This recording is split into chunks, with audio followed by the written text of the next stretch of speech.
আমার চুনামুখী মারে মারে ফেলিছে রে বাবা, বাবার কোনো আজব কিছু নাই রে বাবা।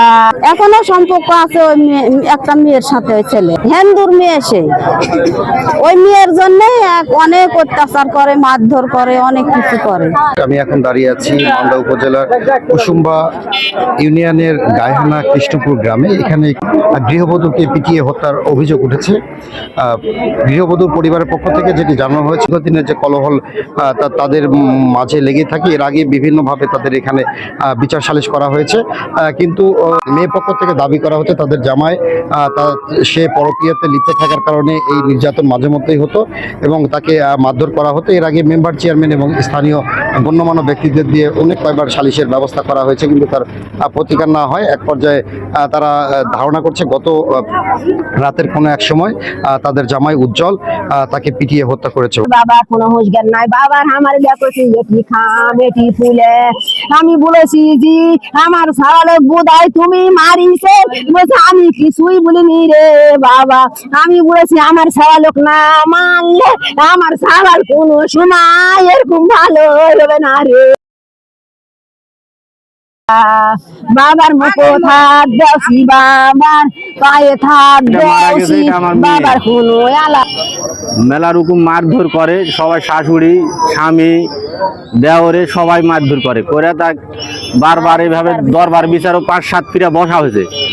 বসে তার ফাইসালা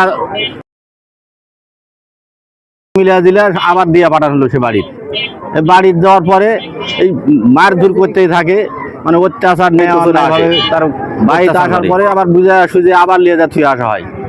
আজকে গত রাতে তাকে বাইরে পিঠে হত্যা করা হয়েছে। এতিম একটা ছেলে আছে, আর আমি সুষ্ঠু যেটা বিচার যাতে হয় সেই বিচার আমার দরকার। ফাঁসি চাই, সবার যেন ফাঁসি হয়।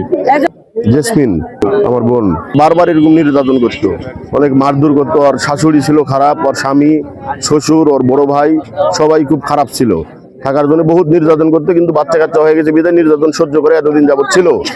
কিন্তু এই বিগত দিনে গতকাল রাতের বেলা আনুমানিক ৪টার দিকে তাকে মারধর করছে, অনেক মারধর করছে। মারধর করার কারণে অবস্থা খুব গুরুতর হয়ে গেছে। এখন সকালবেলা এখন বোঝানোর জন্য তাকে নিয়ে প্রসাদপুর মেডিকেলে যাচ্ছিল। এমন অবস্থায় আমাদের ৭টার দিকে খবর দেয় যে হঠাৎ করে সমস্যা, কিছু খাইছে কিনা এরকম একটা। যেহেতু ওরা মারধর করেছে ধামাচাপা দেওয়ার জন্য, বলছে যে কিছু খাইছে কিনা, সেই জন্য মেডিকেলে নিয়ে গেছে। পরে মেডিকেলে নিয়ে গেছে, মেডিকেল যাওয়ার পরে মেডিকেলে বলছে জায়গাটা কোনো হুঁশ জ্ঞান নাই, এখানে হবে না, আপনারা অন্য কোথাও নিয়ে যান। মেডিকেল ওরকম ভাবে দেখে নাই।